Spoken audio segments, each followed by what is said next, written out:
Assalamualaikum warahmatullahi wabarakatuh. Kembali lagi kawan di Legenda Catur Dunia. Masih dari kejuaraan dunia catur klasik antara juara bertanding Liren melawan penantangnya Domaraju Guges. Dan ini adalah rekap game ke-11 mereka. Skornya masih imbang 5-sama. Hasil dari satu kali kemenangan yang didapat oleh Ding Liren pada game pertama. Kemudian Guges membalas pada game ketiga. Dan 8 game lainnya berakhir remis. Game ke-11, Guges kembali pegang putih mengawali dengan ready opening kuda F3 ada pion D5. Mungkin saat live gamenya kalian mengira putih akan melanjutkan dengan pion D4-nya, berlanjut gajah F4 London System mungkin, atau pion C4, pion E6, pion C6, bermain dengan Queen's Gambit Decline ataupun Slav Defense kawan. Bermain dengan ready gambit pion C4.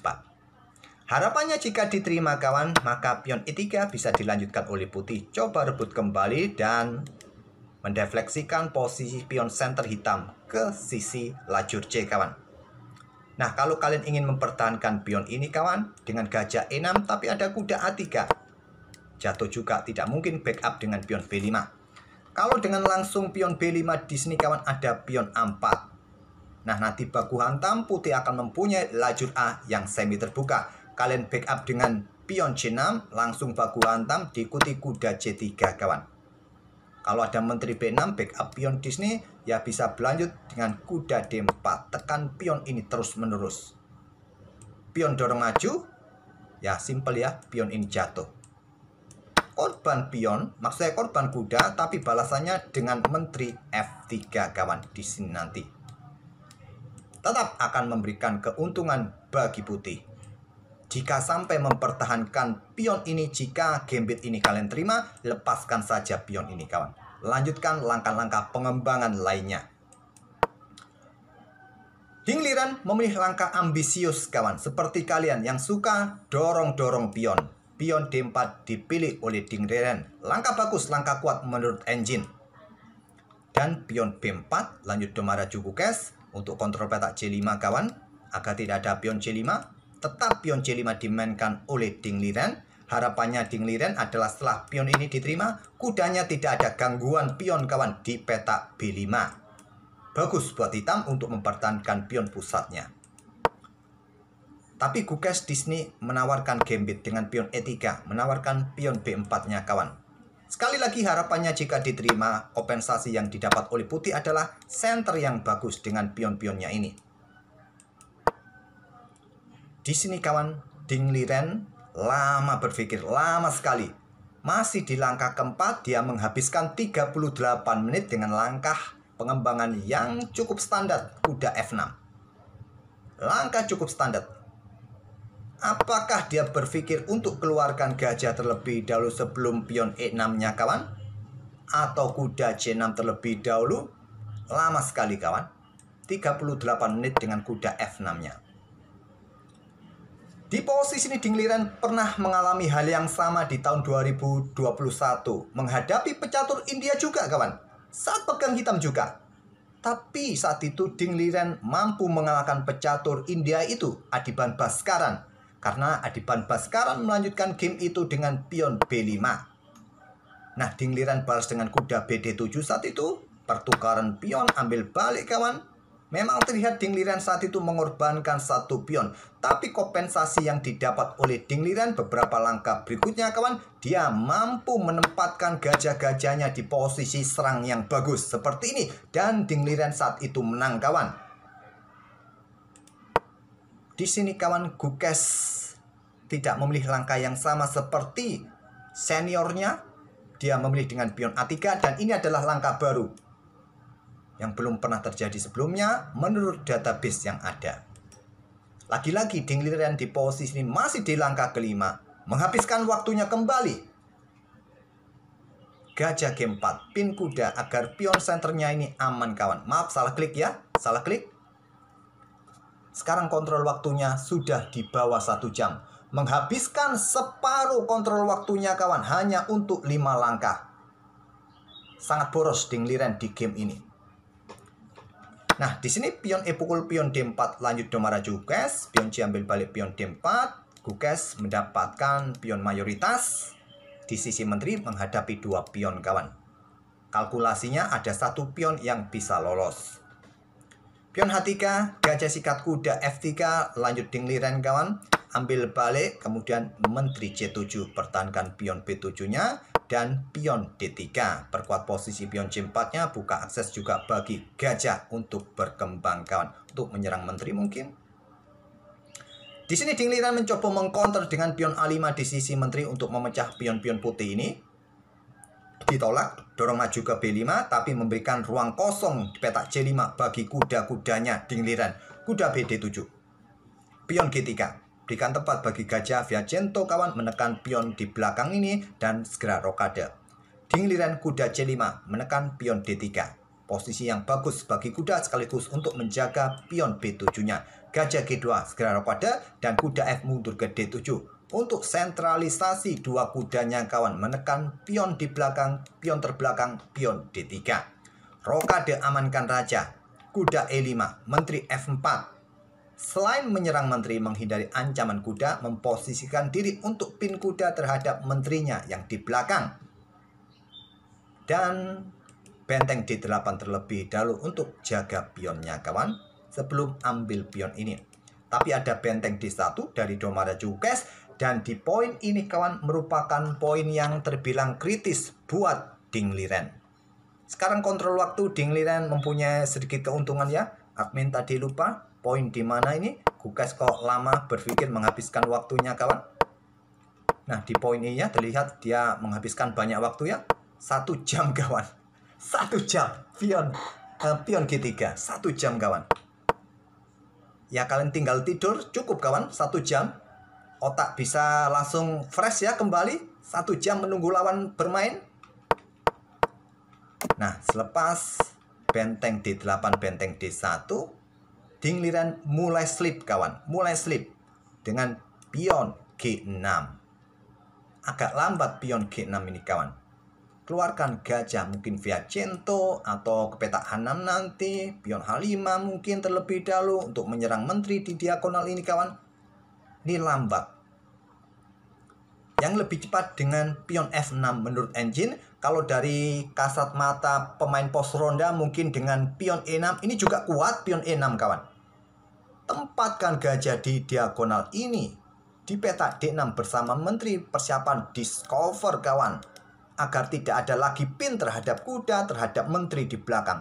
Ini sangat kuat. Dan coba perhatikan buah putih di sisi menteri. Para perwira ini juga kesulitan untuk mengembangkan diri. Tidak banyak ruang. Adanya pion yang mengganggu ini juga bikin repot perwira-perwira putih sisi menteri. Anggap contoh ya, dengan langkah pion E6 ini, kuda ini dikembangkan, lompat ke petak E4 untuk menarget salah satu perwira kunci hitam di center kawan. Ya, gajah D6.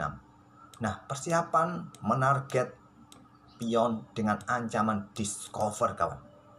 Ini jauh lebih kuat dan jauh lebih cepat. Mendapatkan tempo jelasnya juga. Ya kalau menteri bergeser mengancam pion, ya sudah saatnya kalian amankan raja ya. Rokade. Tapi dengan pion G6 agak lambat pion G6 ini kawan. Karena di sini Kukes juga memanfaatkan tempo lambatnya hitam dengan pion A4. Kosongkan ruang sebanyak mungkin bagi pergerakan perwira kawan. Terutama gajah. Gajah ingin menarget perwira penting di petak C5. Selagi kuda ini bisa jatuh, maka tidak ada ancaman bagi pionnya di area center ini. Sekarang pion H5. Gajah H6 sudah sangat jelas bisa dimainkan oleh hitam. Tapi pion B6. Menteri ambil, kuda jatuh. Menteri D6. Sekarang aman, bisa ambil salah satu pion ini kawan. Tapi kena pin oleh gajah A3. Repot. Gajah H6. Di sini gajah sikat kuda C5 terlebih dahulu. Ambil balik langsung. Kalau kalian melakukan pertukaran seperti ini, hitam akan kalah jumlah perwira ya. Gajah caplok menteri, ambil balik oleh benteng. Pion C5 terlebih dahulu bagus. Ambil gajah langsung bagus. Putih bisa menang. Jadi langsung diambil balik. Nah, sekarang salah satu perwira kunci sudah tereliminasi kawan. Sekarang posisi putih jelas lebih baik daripada hitam. Menteri E4 menghindari serangan gajah, mengincar pion di belakang. Kuda blokade mundur ke C6. Dan berlanjut kuda ke A3. Siap manuver-manuver kawan. Petak B5. Ataupun kemana, berikan jalan atau tempat bagi benteng kawan. Di sini angkat benteng D7. Kembali membuat langkah slip Ding Liren di langkah ke-21-nya. Stockfish di posisi ini kawan menyarankan sudah saatnya rokade saja.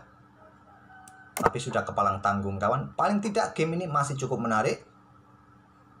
Mungkin di sini putih akan melanjutkan dengan langkah benteng DB1 ya, bukan benteng A karena posisi kuda terancam untuk menjaga pionnya. Masih cukup menarik kawan. Nah, kuda menempati pos petak B4 ini untuk menekan pion masing-masing. Kembali lagi ke permainan aslinya, tapi angkat benteng untuk pertahankan baris ketujuhnya. Kuda C2, antisipasi kawan, pergerakan kuda B4 ini. Dan juga untuk mengincar pion pusat yang cukup mengganggu di petak D4. Sekarang baru menteri ambil pion B6. Benteng AB1, menteri C7. Kehilangan satu pion memang, cuma kompensasi yang didapat oleh Gukes adalah aktivitas bentengnya kan. Menekan pion terbelakang. Pion lemah ini menjadi target. Benteng satunya siap menyusul. Rokade sekarang baru di langkah ke-24 Ding Liren. Kuda A1 terlebih dahulu, tidak terburu-buru dengan bentengnya.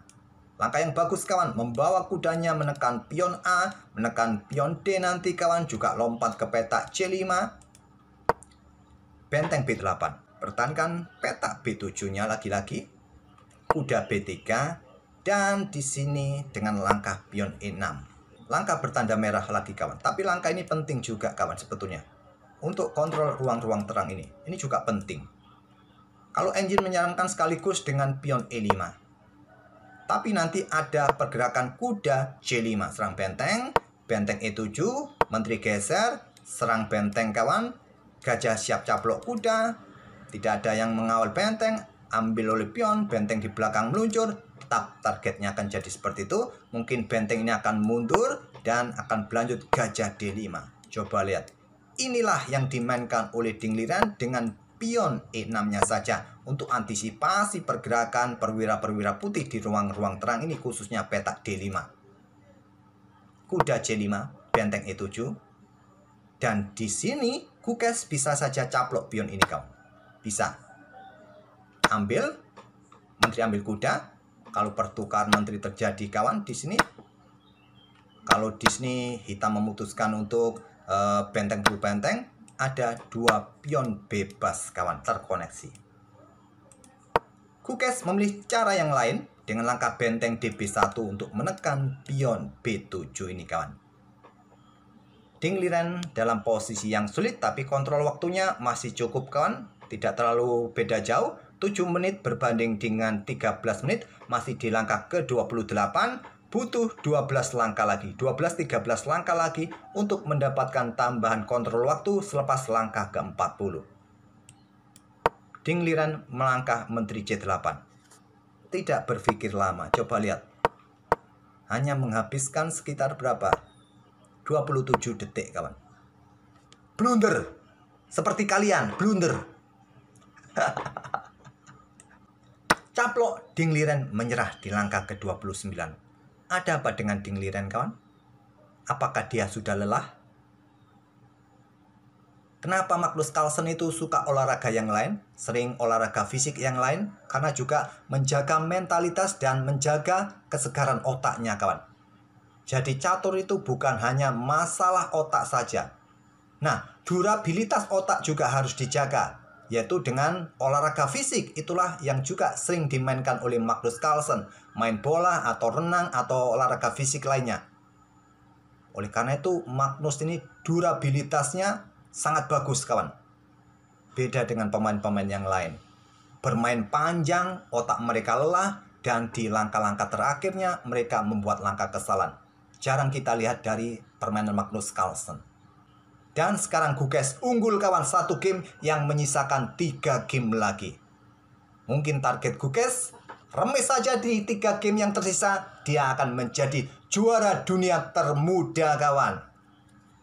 Kita lihat saja. 3 game yang tersisa. Apabila permainan tetap dilanjutkan dengan menteri pukul menteri seperti ini, ya gajah ambil balik, pion ambil balik, hitam tetap akan kalah jumlah perwira.